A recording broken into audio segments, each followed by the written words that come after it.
Shri George Podippara, ഇപ്പോൾ സ്റ്റാഫിന്റെ നിയമനത്തിൽ പ്രത്യേകമായ ഒരു ചട്ടമില്ല എന്നാണ് ഞാൻ മനസ്സിലാക്കുന്നത്.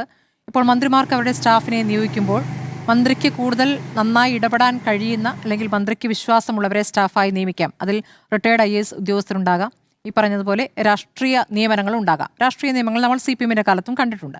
ഒരു രാഷ്ട്രീയ നിയമനമാണ് ഇപ്പോൾ ബെന്നി തോമസിൻ്റേത് എന്ന വിശദീകരണമാണല്ലോ ഇപ്പോൾ സേനാപതി വേണു നൽകുന്നത്. അങ്ങ് ഇതിനോട് എത്രത്തോളം യോജിക്കുന്നു?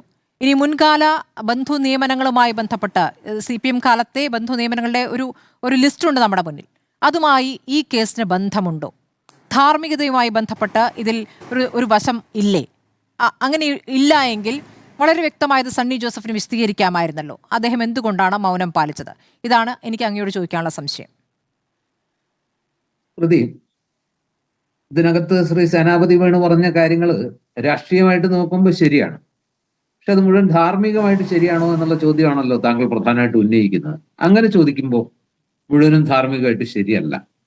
അത് ധാർമ്മികമായിട്ട് ശരിയാകാതിരിക്കുന്നതിന്റെ ഒരു കാരണം എന്ന് പറയുന്നത്, മുമ്പ് ഇത്തരത്തിലുള്ള ബന്ധു നിയമനങ്ങളുടെ പേരിൽ അതിശക്തമായ നിലപാടെടുക്കുകയും അതിനെതിരെ ചാനൽ ചർച്ചകളിലും അതുപോലെ തന്നെ പൊതുവേദികളിലും ഒക്കെ അതിശക്തമായിട്ട് ആ വിഷയം ഉയർത്തിപ്പിടിച്ച് സർക്കാരിനെ പ്രതിരോധത്തിലാക്കുകയും ചെയ്ത ഒരു ചരിത്രം UDF-നുണ്ട്.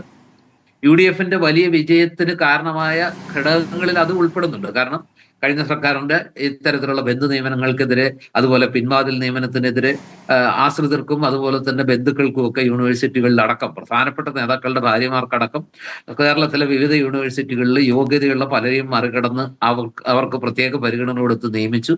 അത് പിന്നീട് സുപ്രീം കോടതി വരെ പോയി ചോദ്യം ചെയ്യപ്പെടുന്നതും ചില നിയമനങ്ങളെങ്കിലും നിർത്തിവെക്കാനോ അല്ലെങ്കിൽ ഏതെങ്കിലും രീതിയിൽ റദ്ദാക്കപ്പെടുന്ന കാഴ്ച അല്ലെങ്കിൽ സ്റ്റേ ചെയ്യപ്പെടുന്ന കാഴ്ചയൊക്കെ നമ്മൾ പലവട്ടം കണ്ടതാണ്.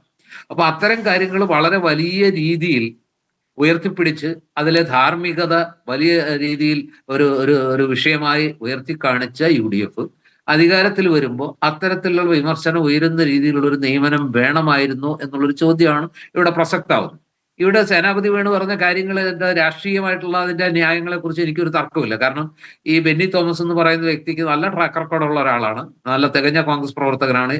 ഉത്തരവാദപ്പെട്ട സ്ഥാനങ്ങളിലെല്ലാം ഇരുന്ന് പാർട്ടിയോടുള്ള കൂറും പാർട്ടിയിലുള്ള സ്വീകാര്യതയും ജനങ്ങളുടെ അംഗീകാരവും ഒക്കെ പലവട്ടം തെളിയിച്ചിട്ടുള്ള ഒരാളാണ്.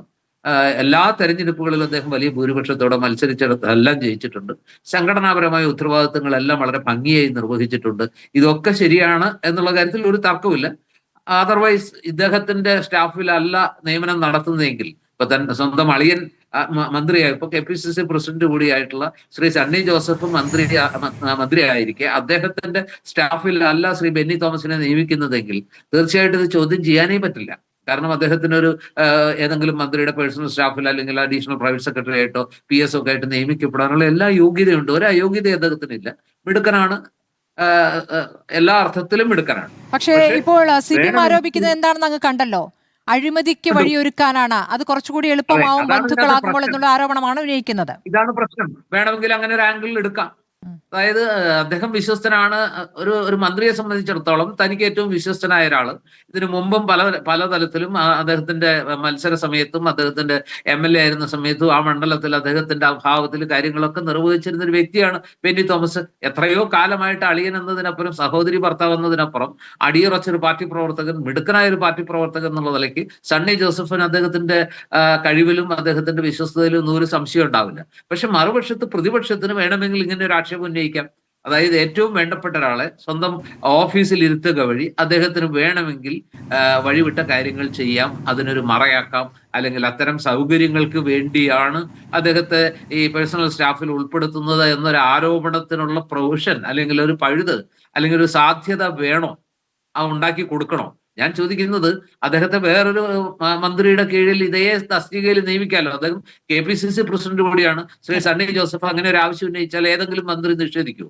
ഒരാളും നിഷേധിക്കില്ല എന്നാണ്. അപ്പൊ ഇങ്ങനെ ഒരു ആരോപണത്തിനും സാധ്യതയില്ല. അപ്പൊ അദ്ദേഹത്തിന് ഒരു തസ്തിക അല്ലെങ്കിൽ ഒരു ലാവണം അദ്ദേഹത്തിന്റെ കഴിഞ്ഞകാല പ്രവർത്തനങ്ങൾക്ക് അംഗീകാരമായിട്ട് അദ്ദേഹത്തിന് ഒരു നിയമനം കിട്ടുന്നു. ഭാവിയിൽ അദ്ദേഹത്തിന് ഒരു പെൻഷൻ കിട്ടാനുള്ള സാധ്യതയൊക്കെ നഷ്ടപ്പെടുത്തുന്നത് വേണമെങ്കിൽ ഒഴിവാക്കാം. പക്ഷെ സ്വന്തം സ്റ്റാഫിൽ ഉൾപ്പെടുത്തുന്നതിന് പകരം മറ്റേതെങ്കിലും മന്ത്രിയുടെ സ്റ്റാഫിൽ ഉൾപ്പെടുത്തി അദ്ദേഹത്തിന് ഇപ്പൊ കിട്ടുന്ന ആനുകൂല്യങ്ങൾ, ശമ്പളം, ഇതെല്ലാം കിട്ടാനുള്ള ഒരു സൗകര്യം ഉണ്ടാക്കി കൊടുത്താൽ പ്രതിപക്ഷത്തിന് ഇത്തരം ഒരു ആരോപണം ഉന്നയിക്കാനുള്ള സാധ്യത തന്നെ അടയ്ക്കാം. പക്ഷെ അത് ചെയ്യാതെ സ്വന്തം സ്റ്റാഫിൽ ഉൾപ്പെടുത്തിയതാണ് പ്രശ്നം. മാത്രമല്ല ഇത് തിരിഞ്ഞു കുത്തുകയാണ്. അതായത് കഴിഞ്ഞ കാലങ്ങളിൽ UDF നേരത്തെ സനോജ് പറഞ്ഞ പോലെ റിയാസിനെ അടക്കം മറ്റു പല മന്ത്രിമാർക്കുമെതിരെ അവരുടെ ബന്ധുക്കളെ EP ജയരാജനെയും PK ശ്രീമതിയും ഒക്കെ ഇങ്ങനെ പ്രതിരോധത്തിലാക്കിയിട്ടുണ്ട്. അവരിൽ PK ചിലർക്കൊക്കെ ശ്രീമതിയുടേതിന് ഈ കേസുമായി സാമ്യമുണ്ട്. കാരണം സ്റ്റാഫ് നിയമനവുമായി ബന്ധപ്പെട്ടാണ്. അതൊരു കുക്കായി നിയമിച്ചു എന്നുള്ളതിലെ ഒരു കൗതുകം, അല്ലെങ്കിൽ അന്ന് ആളുകൾ ചിരിച്ച ഒരു സംഭവമാണ്. വീട്ടിലേക്ക് തന്നെ ഒരു കുക്കിനെ നിയമിക്കുന്നു, വീട്ടിൽ നിന്ന് പുറത്തു പോവുകയും വേണ്ട എന്ന രൂപത്തിൽ അതിനെ പരിഹസിക്കുകയാണ് ചെയ്തത്.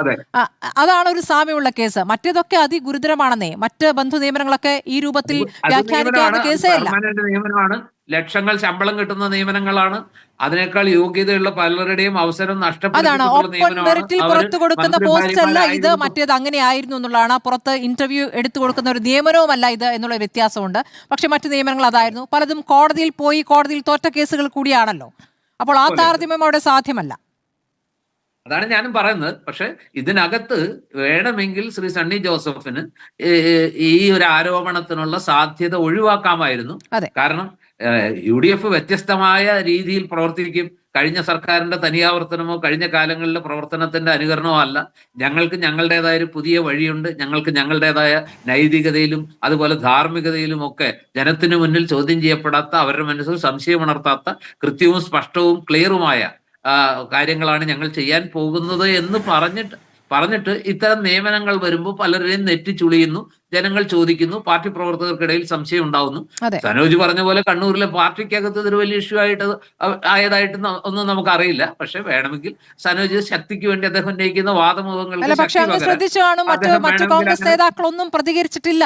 ശ്രീ ജോർജ് പൊടിപാറ അതും വേണമെങ്കിൽ പ്രതികരിക്കാത്തത് ഒരുപക്ഷെ പ്രതികരണം അർഹിക്കുന്നില്ല എന്നുള്ളത്. ഇതിപ്പോ ഒരു രാഷ്ട്രീയ നിയമനമല്ലേ, പാർട്ടി നിയമിക്കുന്നതാണ്, പൊളിറ്റിക്കൽ നിയമനമാണ്. അതുകൊണ്ട് തന്നെ ഇതിനകത്ത് അത്രമേൽ വലിയ ഒരു വിഷയമില്ല എന്ന് അവർ വിചാരിക്കുന്നുണ്ടാവും. മന്ത്രിയാണ് തീരുമാനിക്കേണ്ടത് തനിക്ക് ആരെയാണ് വേണ്ടതെന്ന്. പക്ഷെ മന്ത്രിമാർ തീരുമാനിക്കുമ്പോൾ, പണ്ട് വേലുത്തമ്പി ദളവ പറഞ്ഞ പോലെ ദളവായ്ക്ക് അമ്മയില്ല. കണ്ടെഴുത്തുകാരൻ വന്നിട്ട് ദളവയുടെ വീട്ടിലെ തെങ്ങിന്റെ തേങ്ങയും കരിക്കും ഒക്കെ എണ്ണിപ്പോവും. ദളവയുടെ അമ്മ വന്നിട്ട് അതിലുള്ളത് മുഴുവൻ എണ്ണണ്ട, കാരണം ഇത് ദളവയുടെ വീട്ടുപറമ്പിലെ തെങ്ങുകളാണ്, അതുകൊണ്ട് ആവശ്യത്തിനൊക്കെ എഴുതിയാൽ മതി എന്ന് പറഞ്ഞ് വേലുത്തമ്പി ദളവ ആ കണ്ടെഴുത്തുകാരനെ അയാളത് അനുസരിച്ചു. പിന്നീട് കണ്ടെഴുത്തുകാരനെ വിളിച്ചു വരുത്തി ശിക്ഷിച്ചു അദ്ദേഹത്തിന്റെ എഴുതിയ വിരൽ ഛേദിച്ചു കളയാൻ നിർദ്ദേശിച്ചു എന്നാണ് പറയുന്നത്. അപ്പൊ എന്തുകൊണ്ടാണ് അമ്മ പറഞ്ഞിട്ടല്ലേ ഇത് ചെയ്തതെന്ന് ചോദിച്ചപ്പോ വേലുത്തമ്പി ദളവ ഇങ്ങനെ പറഞ്ഞു എന്നാണ് ഞാൻ കേട്ടിട്ടുള്ളത്: ദളവായ്ക്ക് അമ്മയില്ല എന്ന്. വേലുത്തമ്പിക്ക് അമ്മയുണ്ട്, പക്ഷെ ദളവായ്ക്ക് അമ്മയില്ല എന്ന് പറഞ്ഞതുപോലെ വേണമെങ്കിൽ സണ്ണി ജോസഫിന് എന്ന് പറയുന്ന അദ്ദേഹത്തിന് വേണമെങ്കിൽ ഇവിടെ എടുക്കാവുന്ന ഒരു തീരുമാനം, എനിക്ക് ഞാനൊരു മന്ത്രിയായിരിക്കുമ്പോൾ എന്റെ അളിയനില്ല, മറിച്ച് അദ്ദേഹം മറ്റാരെ പോലെയുമാണ്. അതുകൊണ്ട് എന്റെ ഓഫീസിൽ അദ്ദേഹത്തെ ഇരുത്തുന്നത് ഇത്തരത്തിലുള്ള ചോദ്യം ചെയ്യലിന്, വിമർശനത്തിന്, പ്രതിപക്ഷത്തിന് ഒരു വടിയാകുമെങ്കിൽ ആ വടി കൊടുക്കാൻ ഞാൻ ഒരുക്കമല്ല എന്ന് ചിന്തിക്കാനും തീരുമാനിക്കാനുമുള്ള ഒരു ധാർമ്മികത വേണമെങ്കിൽ അദ്ദേഹത്തിന് പുലർത്താമായിരുന്നു എന്നുള്ളതാണ് ഞാൻ ചിന്തിക്കുന്നത്.